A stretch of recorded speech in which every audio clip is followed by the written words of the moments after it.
Hello friends and welcome to a new video. In this one, as you can see, there is not a Hobonichi in front of me, but it's actually a Wonderland 222 planner. So I have been thinking lately I might be making the switch to a Wonderland 222 planner instead of the Hobonichi Cousin, primarily because of the size. So this is a B6. Hobonichi only sells their journals, planners in A5 and A6, as far as I know. As much as I actually really love both of those sizes, as far as an everyday carry, I feel like the B6 might be best for me, at least in this moment in time. So starting off with a first impression as far as what we see here, we have the branding, Wonderland 222, a planner. It's kind of funny. The year, and this is in really pretty embossed gold foil, nothing on the side. And then on the back, it tells you what the size is, the planner, like they have a core and another version called the all-in-one. And I think the U might be for unstacked. And that's another thing too about this planner. I had ordered one before. The reason I didn't like it was the fact that the weekend in the weekly layout was stacked. So Saturday would sit on top of Sunday. Over time, I know that they have continued to make some tweaks to their planner layouts based on customer feedback, I'm assuming. They have released a version like this where the weekends are actually side by side. And I think the side by side has been around for a year or two. I think that's what the U is for back here. So it's kind of like a nice little reference, like if you needed to order another one, that these are the features that comprise this particular planner that you have. In terms of like what the cover material, it is like a thick cardstock. It's very soft, but it is also like it's not super rigid, so it's still pretty bendy. It has a nice hand feel to it overall. And as far as the paper goes, this is Tomoe River paper. I believe it's 52 GSM, so I think that's the same as what Hobonichi uses in their planners. I'm not sure which planners continue to use the original Tomoe River paper versus like the new version, the Sanzen, I think is what it's called. But I imagine, these are pretty comparable in terms of what you can expect from your writing experience. All right, so let's talk a little bit about the layout. So I'm just going to kind of go through it here in order. The first page, so you do have like this cardstock kind of page, which is a nice little like landing page if you wanted to decorate that. And then to me, this is kind of funny because it says key and index, but the layout is exactly the same. So I'm not really sure what the difference is. It's basically two columns. And then we have a few more index pages. We have a 4-year calendar and then a yearly index. So I'm not exactly sure how to use this particular thing. I don't see myself using it. However, I would appreciate knowing how you use this particular calendar. If you do, what are your tips and tricks for this so that, maybe I could make the most out of this planner. But at this point in time, I don't see myself using this particular section. And same thing with the quarterly. I might be more apt to use this than the yearly index. But yeah, I'm not entirely sure. To me, it seems a little bit redundant. So if you have, again, any tips for how you use this particular quarterly layout, because I know other planners offer it, I would be grateful to hear what you do. And then, so we've got each quarter here. We have one singular notes page here and then a tracker. So Hobonichi does have a similar tracker to this, but instead of it being 1 month per page, like it is here, it's actually like 6 months on one page and 6 months on the other page. And instead of a horizontal layout, it's a vertical layout. So I'll show that in just a sec. But I definitely will be using this tracker section. We have another notes page, a December overview, and then a monthly calendar. So this is something that I'm actually also excited about, that the monthly calendar shows up next to the weekly layout. So let me show you what I mean. So we have December's monthly calendar, and then we have December's weekly layout. So this is because December starts on the 1st, but on a Sunday, you're going to get the end of November here. However, you have the rest of December here. in a weekly layout. And then you get a December review and a January overview. And then you get January monthly calendar. And then again, back to the weekly layout. So it's going to continue like this, where you'll get the overview, the review of the month, the monthly calendar, and then the weekly layout.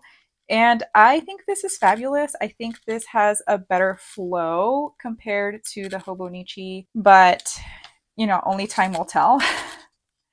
And then, so that continues, until the end of the year, where you have your December review. But then at the end of that, you have your daily pages. So they're not dated, but there are lines here for you to be able to fill in the date if you so desire.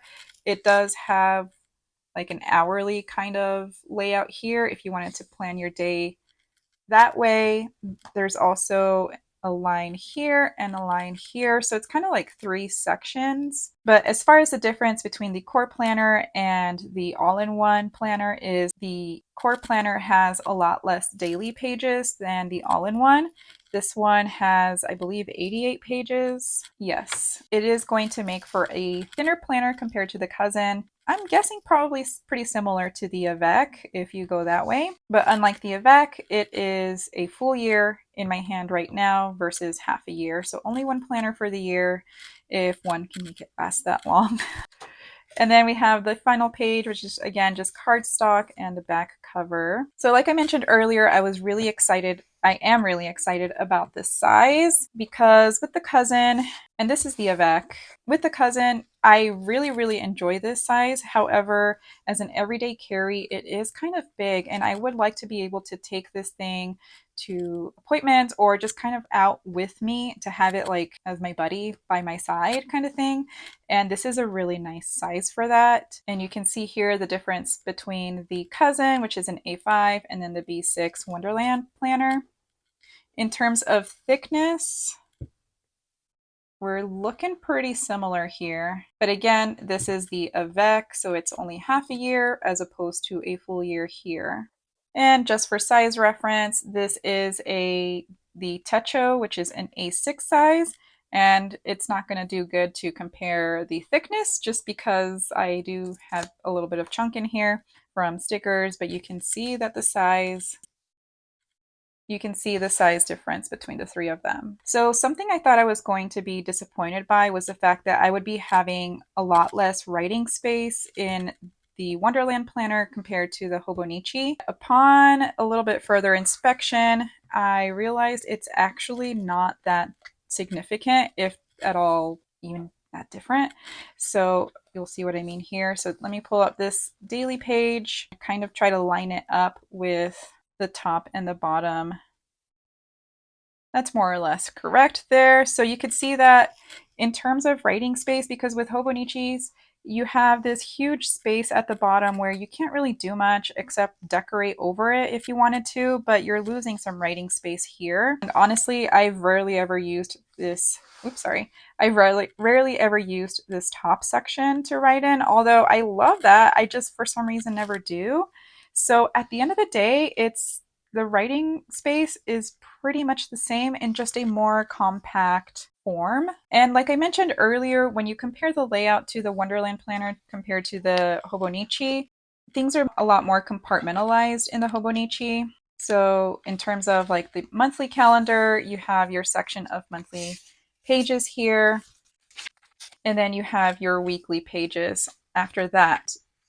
I've gotten used to it, but I think I'm really looking forward to a better flow and actually trying to make better use of the monthly calendar. Monthly calendars, in my opinion, are useful. It's just that when sometimes it's compartmentalized like that, it's like out of sight, out of mind. So I'm hoping the monthly will get more use with my Wonderland. In terms of how I plan to use it, I honestly see myself using it similarly to how I'm currently using my Cousin. For 2025, I ordered the Hobonichi English Cousin. I don't know if there's an Avec version of the English version of the Cousin, but I do not have the Avec. It's really thick. It feels really nice. It's very weighty.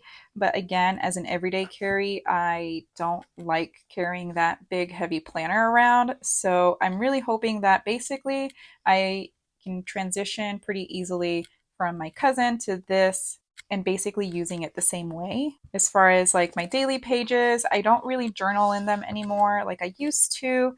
I started using a 5-year journal from Hobonichi, which is also pretty heavy. So I think that's actually, I didn't think about that before, but that could be the reason why I'm also not enjoying carrying my planners around, because I have 2 very thick planners that I'm hauling. I'm hoping with this, with my daily pages, I really just use them to take notes. I've been making a lot of phone calls about tons of stuff going on with us, and it's nice to have it as like notes to refer back to because I often forget stuff. So essentially, my goldfish memory has a little expansion pack in here.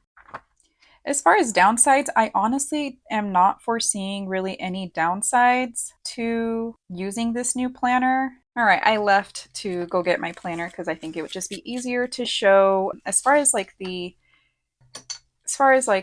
overview and the review, I think for these 2 pages, I most likely will be using this as my things that I want to work on with my son. I've been using the blank page that's at the beginning of every month in the daily section.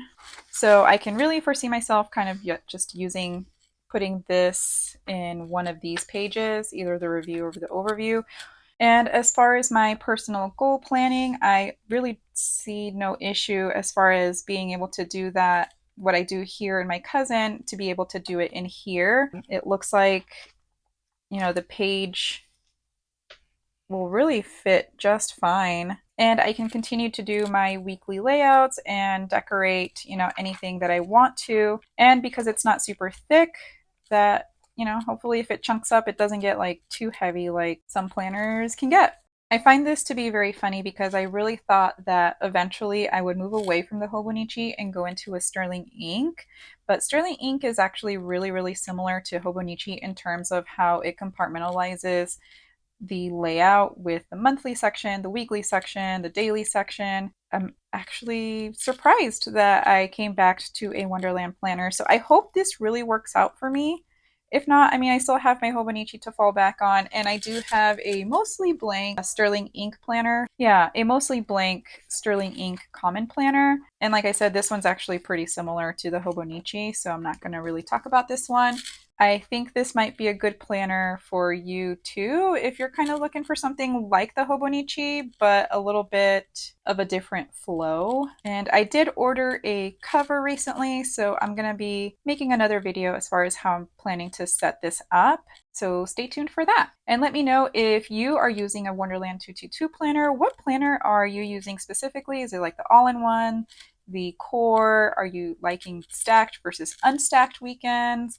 Or are you a diehard Hobonichi fan? Like, I still am, not gonna lie. I still have a hard time thinking about that I might not be using this planner anymore, and they're beautiful covers. So sad.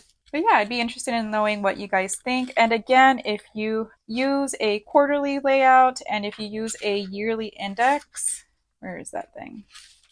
I would be very interested in hearing about that. And for now, this is where I'm going to end the video, and I hope to see you in the next one. Take care. Bye.